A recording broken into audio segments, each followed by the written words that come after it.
Karena tema kita sangat menarik, apalagi untuk Anda yang pernah mengalami hal yang seperti tadi sudah dijelaskan oleh Dr. Emma, dokter spesialis kandungan dari PKU Muhammadiyah Delanggu. Silakan, kita masih membuka line telepon 02718575555. Anda pernah mengalami kelainan head atau pendarahan rahim atau uterus abnormal? Silakan sekali lagi 02718575555. Baik, Dok, kita sambil menunggu telepon selanjutnya nih, kita akan membahas lagi tentang pendarahan abnormal ya, Dok ya. Apa saja sih, Dok, yang bisa wanita lakukan untuk mencegah atau meminimalisir deh, Dok, paling nggak terjadinya pendarahan uterus abnormal? Kalau mencegah tadi nggak bisa, Dok, ya? Bisa. Meminimalisir. Jadi, kalau misal kita begitu kita terkena menstruasi yang tidak pada tempatnya, maksudnya di luar siklus kita, memang sebaiknya langsung segera diperiksakan. Terkait dengan mungkin makanan atau pengaruh dari apa yang di luar lingkungan, ada pengaruh nggak? Kalau yang berpengaruh justru misal psikis kita. Jadi kalau kita kadang pada saat kita stres atau seperti itu, kadang bisa memicu terjadi perubahan hormon yang bikin perdarahannya jadi banyak atau malah bikin nggak menstruasi malah. Baik, kita sekarang dari Sragen sudah ada penelpon nih, Dok, kita angkat dulu. Halo, selamat malam dari Sragen. Selamat malam, Ibu. Assalamualaikum. Iya, waalaikumsalam. Ibu siapa ini? Saya Ibu Ani. Ibu Ani di Sragen ya, Bu, silahkan. Ya, saya pasien tetap PKU dulu. Waduh, luar biasa, Ibu. Iya. Di Sragen tapi ke PKU Muhammadiyah Delanggu ya, Bu ya? Iya, saya dulu yang menangani melahirkan Pak Lili. Oke. Yang pertama saya dulu normal, yang kedua sesar. Yang mau tanyakan yang kedua. Baik, silakan Ibu. Saya setelah sesar itu masa nifas saya itu 60 hari. 60 hari. Terus kemudian setelah habis nifas, haid itu saya selama 3 tahun itu banyak sekali. Terus dulu kan ada kista, tapi setelah saya periksa lagi ke PKU, dulu dokter siapa ya, Pak Munir apa siapa dulu? Iya, itu dulu di USG kistanya sudah tidak ada, tapi keluhan saya, haid saya tetap banyak terus. Terus kalau haid itu saya sampai sekarang itu pasti migrain. Oke, tapi siklusnya normal atau sebulan sampai berapa kali atau gimana, Ibu? Siklus menstruasinya? 2 hari. Tapi ya saya minumi air oksigen, tapi nggak minum obat pusing nggak. Saya nggak minum itu, cuma suplemen madu, terus sama terapi. Saya terapi akupuntur. Ibu tapi normal ya, Ibu ya? Untuk menstruasinya normal ya, 1 bulan sekali siklusnya, kemudian bulan berikutnya, atau Ibu sempat 1 bulan 2 kali atau gimana, Ibu? Saya siklus haidnya 24 hari sekali. Oke, baik. Dikatakan normal hanya keluar darahnya sangat banyak seperti itu ya, Ibu ya? Iya, itu 1 sampai 3 hari, tapi nggak merasakan sakit di rahim, enggak. Apakah itu juga kelainan pendarahan rahim? Oke. Selama 3 tahun itu berhenti sendiri, maksudnya berhenti pendarahan. Sekarang haid, saat ini saya sedang haid, ini normal haid saya. Alhamdulillah sudah normal. 1 hari pertama, haid kedua, ketiga sudah darahnya sudah nggak begitu banyak sekali. Berarti sekarang sudah tidak ada keluhan ya? Terima kasih. Terima kasih, selamat. Waalaikumsalam. Kayaknya udah nggak ada keluhan, mungkin karena kondisi stres sudah seperti itu. Mungkin bisa dijelaskan lagi, Dok, Mas, silahkan. Ditanyakan apakah berkaitan dengan operasi sesarnya mungkin ya.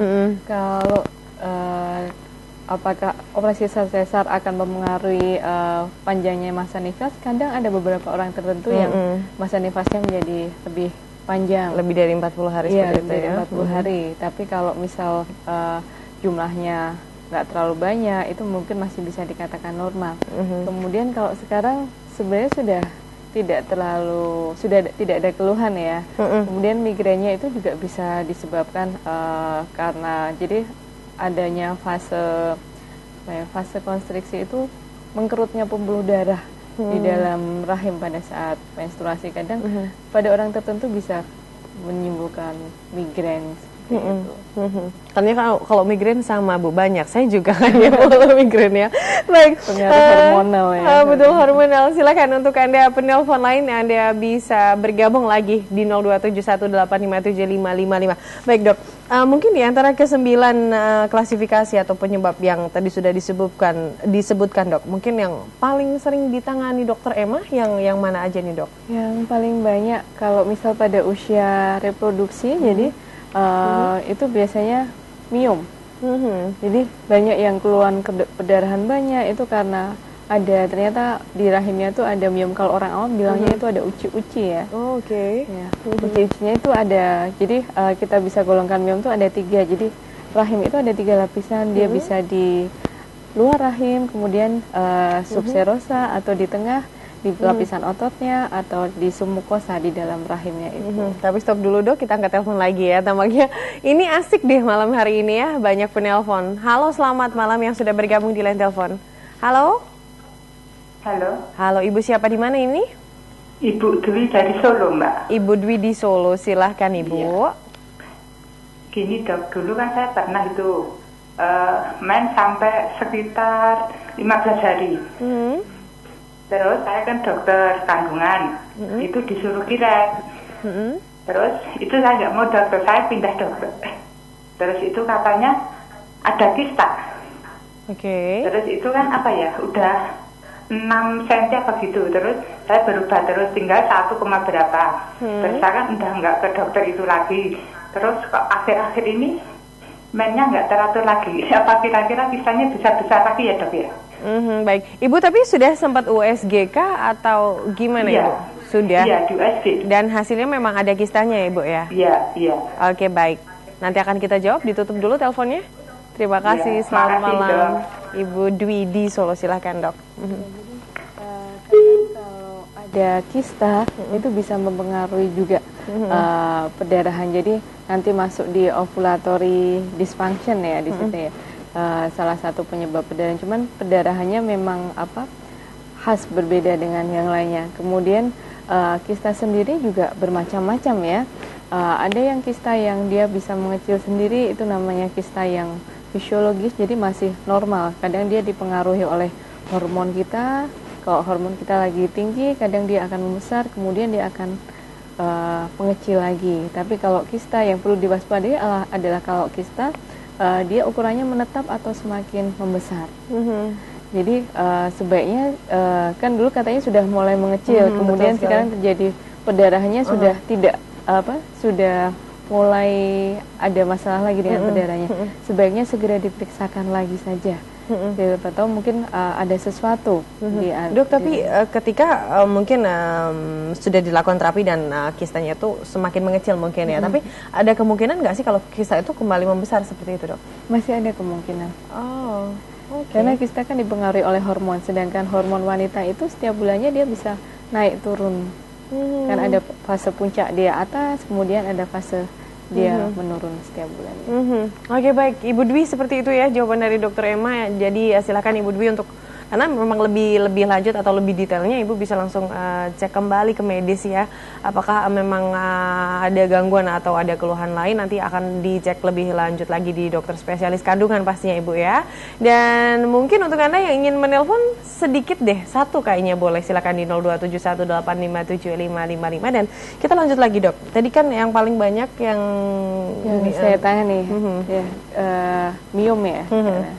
Miom itu kalau pada usia reproduksi, kecuali kalau pada usia yang sudah menopause, jadi sudah berhenti menstruasi, kemudian tiba-tiba perdarahan lagi. Nah itu yang paling banyak adalah kanker serviks. Oke. Ya, dok, kemudian kalau untuk miom ini memang harus dioperasi kah atau? Tergantung juga, tergantung dari besaran miomnya dan juga apakah dia ada mengganggu buang air besar atau buang air kecilnya, ataukah dia mengganggu kesuburannya. Jadi tergantung dari miom dan juga gangguan yang ditimbulkan. Kemudian kalau untuk kanker serviks dok? Kalau untuk kanker serviks biasanya perdarahan pada saat setelah menopause, jadi dia sudah berhenti menstruasinya, kemudian beberapa tahun kembali lagi dengan perdarahan atau keputihan yang berbau atau mohon maaf postcoital bleeding adalah perdarahan setelah berhubungan Nah itu harus segera diperiksakan. Oke, Dok, kayaknya kalau untuk kanker cervix kita perlu waktu Bahas lebih banyak lagi. lagi. Asik ya, Dok ya. Tapi karena waktunya sudah hampir habis, silakan untuk saran dan kesimpulan terakhir untuk pemirsa di rumah, Dok. Oke, jadi kalau misal ada yang mengalami perdarahan di luar siklus menstruasi, jadi di luar menstruasi yang normal itu flek-flek atau perdarahannya banyak, sebaiknya segera diperiksakan, karena dengan segera diperiksakan maka terapi akan lebih baik dan penyakitnya maksudnya tidak berkelanjutan. Baik, terima kasih sekali Dokter Emma dari PKU Muhammadiyah Delanggu, dan pastinya terima kasih juga untuk para penelpon yang sudah menyimak acara ini dari awal sampai akhir. Sekali lagi untuk Anda, apapun mungkin keluhan Anda, mulai dari Anda ada pendarahan entah itu dari intensitas menstruasi yang tidak normal, kemudian ada siklusnya yang juga tidak normal, dan ada rasa sakit yang berlebihan, pokoknya yang berhubungan dengan seperti itu deh, Anda jangan tunda-tunda, langsung aja untuk Anda segera melakukan cek ke medis pastinya ya. Terima kasih atas perhatian Anda. Saya Rinita Gunawan. Selamat malam TA TV, masa kini dan tetap berbudaya.